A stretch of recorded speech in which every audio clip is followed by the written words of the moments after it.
إذا كنت لبناني مش معقول ما تعرف صهيون. إذا كنت أجنبي أكيد جابوك على لبنان قطعت عن صهيون.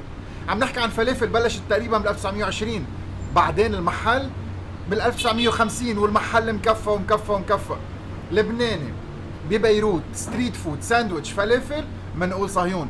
بيعتبر بلبنان من أوائل الناس اللي عملت فلافل طيبة لذيذة طرية فريش، بتنعمل كل يوم الصبح، وأهم شيء ما بتضايق وما بتزعج. تاكلوا سندويشتين وبتكفوا على الشغل. مين ورا هالمحل؟ قديش بيشتغل؟ قديش بيتعب؟ الشغف اللي موجود؟ شو سر النجاح؟ كل التفاصيل نتعرف على صهيون.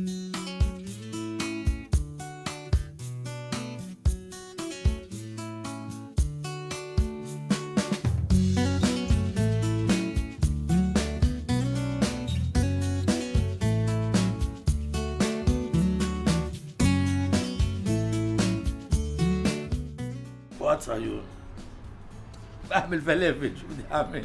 هذا الوليد هو اللي بلش بالاول.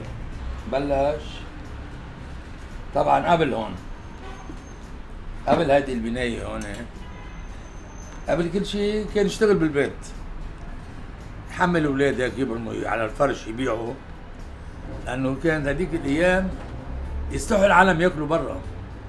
اذا بلاقوا واحد عم ياكل بمطعم او بشيء بقولوا شو هذا، اهله ما بيطبخوا له بالبيت، ما بيعملوا له اكل. تستحي العالم بالفعل. هي بالعشرينات، اواخر العشرينات والثلاثينات رجع الله يرحمه ويرحم موته، قبل ما ياخذ هون في هيدي البنايه الثانيه، مش هيدي الثانيه العزابيه، كان ياخذ بسطه على الباب هنيك، قعد له هنيك يمكن 4-5 سنين. رجع بعدين صار له محل هون بالعقار هون، اخذوا هون محل كان عقد بالاول، محلات القديمة أنطرة هيك.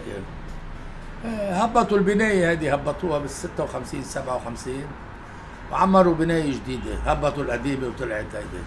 هي أساسها فول، نحن بنشتغل بالفول. هلا في ناس بيشتغلوا حمص وفول، ناس بيشتغلوا بأنواع الحبوب، هلا ناس بيجيبوا كل شيء في كسر حبوب بيخلطوه مع بعضه حسب كل بلد، وبعدين كل دولة إلها طريقة وإلها عاداتها وإلها تقاليدها بالشغل.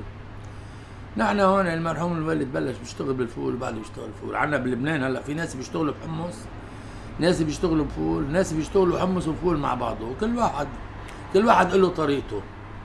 نحن عمل هالطريقة هيدي، بيشتغل بالفول هيك، وأنا بشتغل بالفول. كملت مثل ما علمني، بعدني ماشي، ما غيرت ولا بدلت.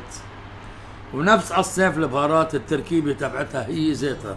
شوف، كل إنسان بيشتغل شغله بضمير وبيشتغل بإخلاص، عرفت كيف؟ هذا من الطبيعي يعني إنه الناس بدها تحبه وتحترمه وتقدره وتقدر عمله. هلا كل الناس كانت تجرب طبعا، لما يجوا ويشوفوا النظافة والهيافة والطعمة والهيدا والشغلة اللي قدام منهم، هذا اللي يشجعهم. مشان هيك صاروا يبربوا ويلاقوا ما يلاقوا شيء لا انظف ولا اطيب من هيك. هذا شيء طبيعي.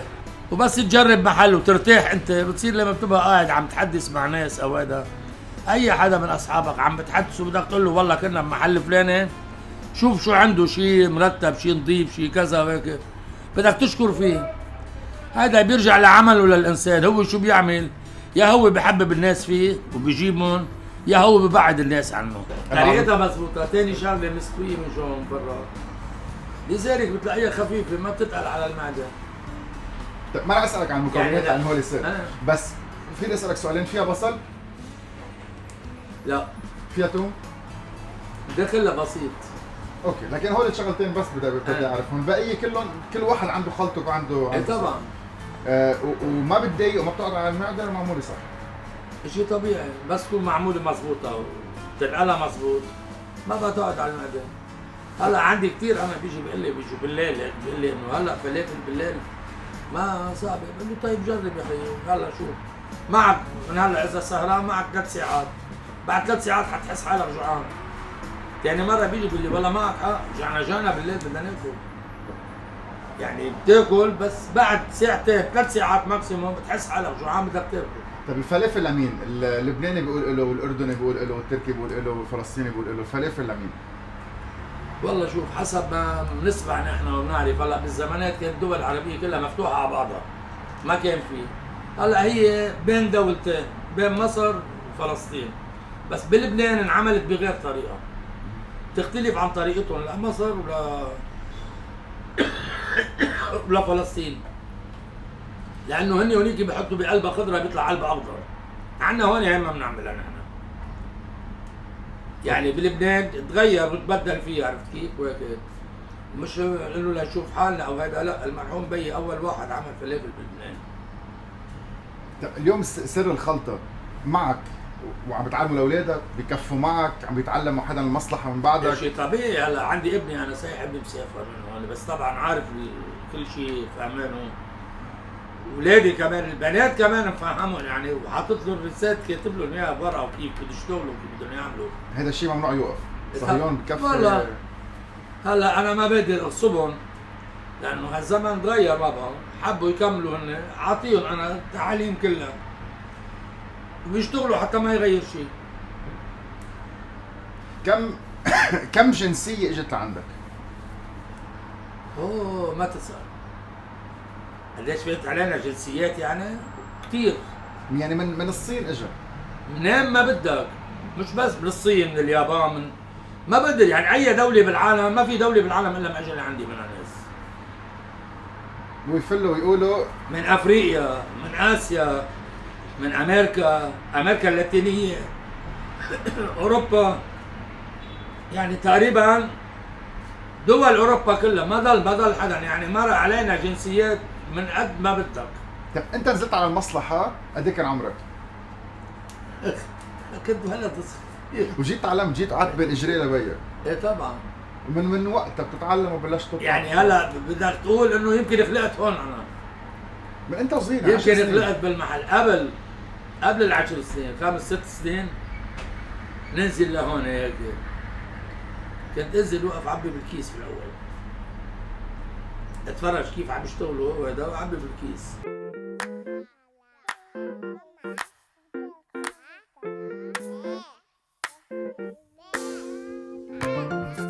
نعناع بقدونس انا بتلقى بالورقه وحده وفجل. انا الفجر احوز قدامك خلاص يا وين. ما بيجي شيء خالص، كله بيتنقى، كله بيتنظف، كله ما في بينقى، طبعا كله نحن بنسويه مثل ما بتاكل بطعم الناس. هلا انا بدي اكل قبل ما طعم العالم، اللي انا ما باكلها ما بطعميها للناس. ما بقدر طعمي حدا هالشغله انا ما في اكلها. الله يرحم مواتك ويرحم بيي، كان يحكي لنا قبل ما نخلق نحن، كان بالقروش، كان بالقرشين. انا وقت اللي بوعى بالمحل بالخمسينات كان ب 35 قرش. بلش هيك بس ضل فترة طويلة بقينا للستينات 35 قرش. بعدين بلشت تتغير، صار نص ليرة، صار 75 قرش، بعدين صار ليرة. بالثمانينات بلشنا بليرة، ليرة وربع. بلش يطلع الدولار وبلش تطلع البضاعة وهذا، وبلشت عملتنا تنهار وبلدنا تروح، وصرنا نحن نروح وبلش تطلع بس ما بقى لها قيمة. اليوم ساندويتش فلافل قد ايه صار؟ هلا اليوم ب 28. 28 هلا اليوم بس ما حيضل ب 28، بده يتغير. قبل الأزمة كان آخر شيء قد ايه؟ ب 1005 2000 ليرة؟ كان ب 3500، كانوا يعملوا $2 و33 سنت قبل الأزمة هيدا. هلا اليوم ب 28,000.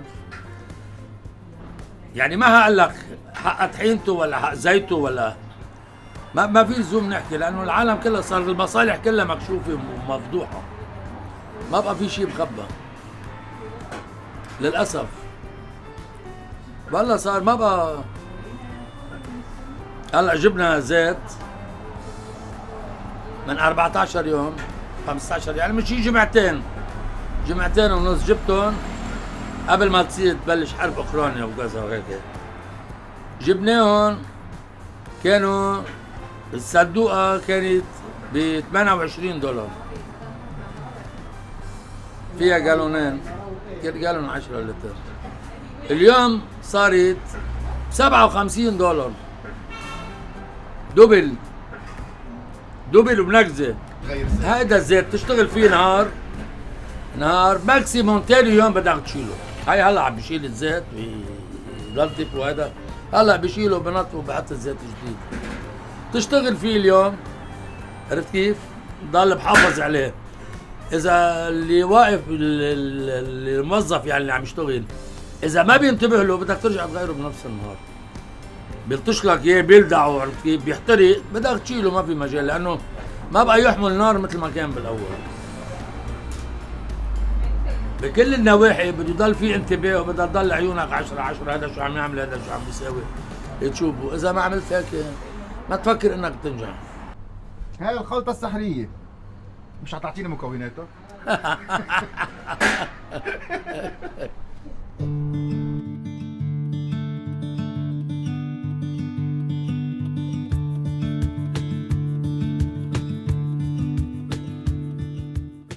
في ناس بتطلع وبتقول الزيت اسود. هلا الصاج ما بيضل ابيض، هلا بنطفوا بتشوفوا بتصير ابيض مثل الثلج، بتصير مثل الستانلس. هيدا حديد الصاج، وقت اللي بتضرب النار عليه اجباري بده يسود الصاج. الحديد بيسود، لما بيسود الزيت بده يعكس لونه. مش يعني زيتاتك عادي؟ لا مش معناتها الزيت اسود، ما الزيت لحتى تشوفه بس يشيل يكون عم بيصفيه بيشيله ببين لونه وهو نازل. هلا الزيت على النار ومع الشغل بيعطي احمرار، بيحمر شوي، عرفت كيف؟ الزيوت هذه اللي عم تيجي اليوم كلها ما في زيت بيجي اليوم الا بده يحمر، بس طبعا له وقت محدد. هلا احنا بنشتغل فيه، انا عم قلت لك نفس النهار يعني، وقت اللي بحسه ما عجبني بقول له وقف شيله حط غيره. انا بتخانق انا من الموظفين يعني، بيقولوا لي معلم بعده ما في شيء، انا قال لك شيله انا ما بدي اياه.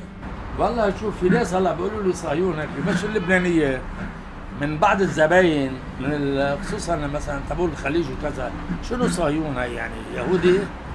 بقول له لا يا خيي فيش يهودي. طيب كيف بدك تقول لي يهودي؟ اسم بيي مصطفى، كيف بده يكون مصطفى ويهودي؟ بتصير هيدي من هالناحيه هيدي، لانه ما يعني بالمؤاخذه الخليجيه، اخوان الخليجيه معظمهم مسلمين. انا ما بعترف لا باسلام ولا بمسيحيه ولا بشيء. انا عندي كلنا جينا من معمل الصنة وكلنا بدنا ننزل تحت التراب. صح. هيك انا بعترف وهيك بعرف.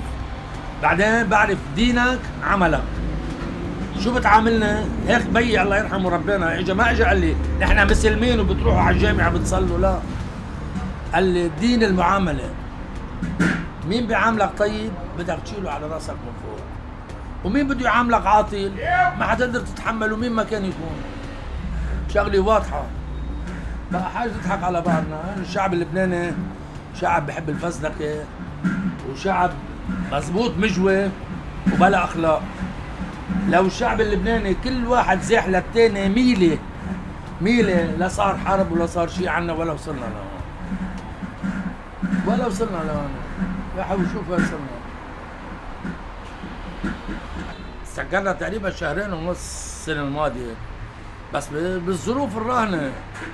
يعني كيف بدي اقول لك، لما بدي اتامل انه عم يجي لعندي زبون، زبايني انا معروفين كلهم يعني بلا رفيق من العالم بحياته ما في واحد فات لعندي وسالني قد ايه الساندويش.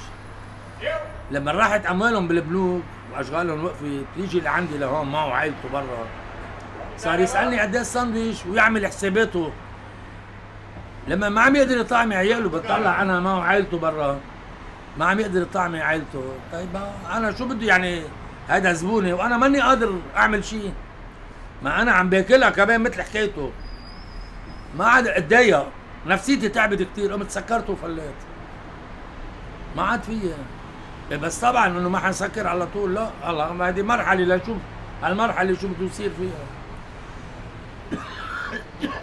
بعدين حتى من بعد ما ماتنا يعني ما تخاف، اولادي بيكملوا معلمهم. انا عندي صبي ابني معلمه والبنات معلموا كمان الحمد لله باذن الله، بيضلوا بيكملوا وما بيوقفوا. الا بقى شو بصير بهالبلاد، هذا شيء بيرجع العلم عند الله. بس ان شاء الله باذن الله يعني فهمهم انا على كل شيء بيكملوا. هلا شيء طبيعي، الخضره اللي فيها كلها هذه فيتامينات.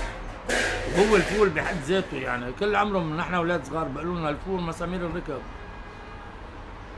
يعني الفول والبهارات اللي بقلبه والهذا. بعدين الزيت معلم، طالما الزيت نظيف لا بيأذي ولا بضر ولا بيعمل شيء، بالعكس هذا ما بينصح. بس لما بيبقى الزيت ما بيسوى مضروب هذا اللي بيأذي، ساعتها بيأذي وبضر. ولما بيحترق بصير بيسمم كمان، مش بس هيك. فهيدي بده الواحد ينتبه لها، يضل منتبه نوع الزيت. وبعدين الزيت هذا في شغله طول ما عم تقلي فيه عم يعطيك من فوق رغوه بيضاء، يعني ما في شيء، زيتك مثل الفل. بس يصير لون الرغوه غامق ساعتها هذا معناتها هذا الزيت بقى له عزم.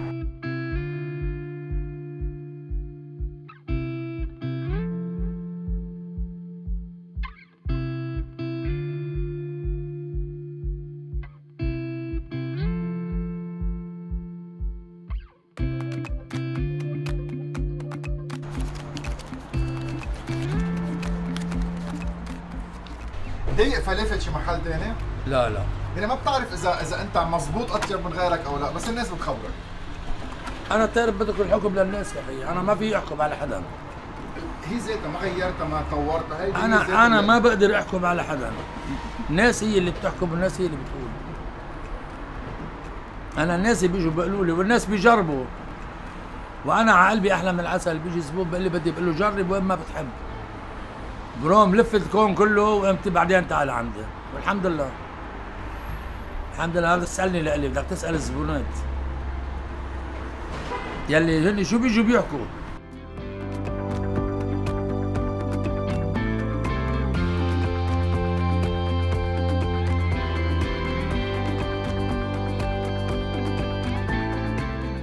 مثل ما كانت اللحمه ما كانت فرم على الطريقه القديمه كله.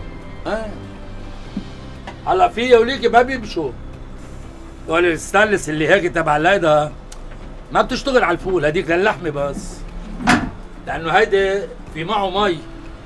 الفول بس بده ينفرم بيطلع مي، هيديك بس طلع شويه مي بطل تطلع فول.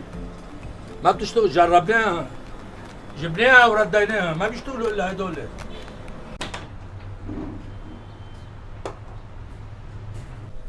هذا اللي قلت لك عنه بيعملوه من زيت الزيتون، عرفت كيف؟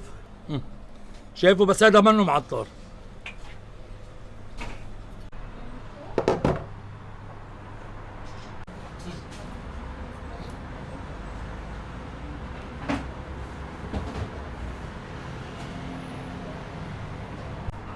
قديش بتحب شغلك؟ قد ما تقول. بعدك ترجع على الشغل بتضحك. طبعا هيدي حياتي شغلي، بس وقف شغل انا يعني على الاخر دغري ما في مجال بقى.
خفيف نظيف لذيذ، طعمته صح مزبوطة. بندورية مقصوصة هلا، قرشة الفجلة توب، طحينة من اجود الانواع.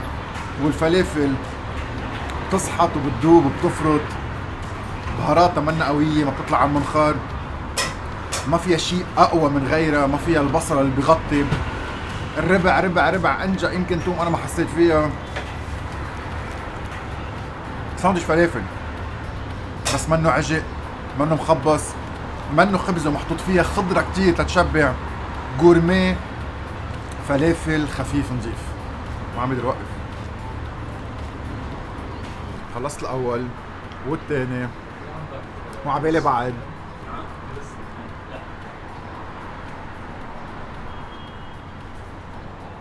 رائع.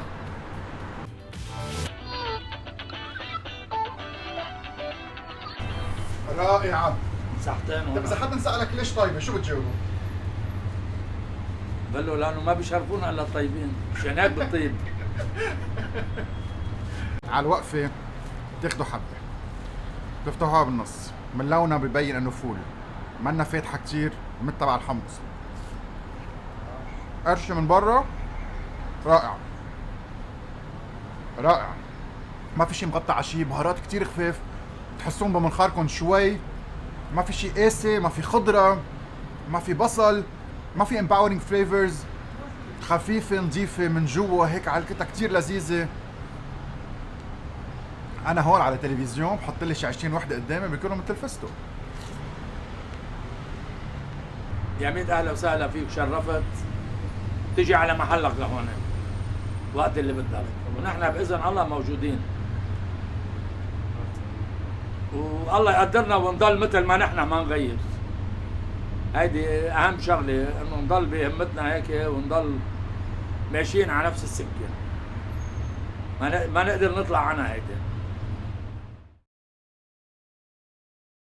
هلا خلص الفيديو وقلنا لكم باي، بس بعد الطعمة بتحت سناني، مش معقول طعمتهم شو طيبة، لك بهاراتهم رائعين. وما عطاني الريسات، ما تخافوا صورتها او لا، ما عطاني الريسات. تعالوا لهون كل الساندويش الطيبة، ما حدا جرب يتقلدها. يلا نلتقي مرة الجاي، باي باي.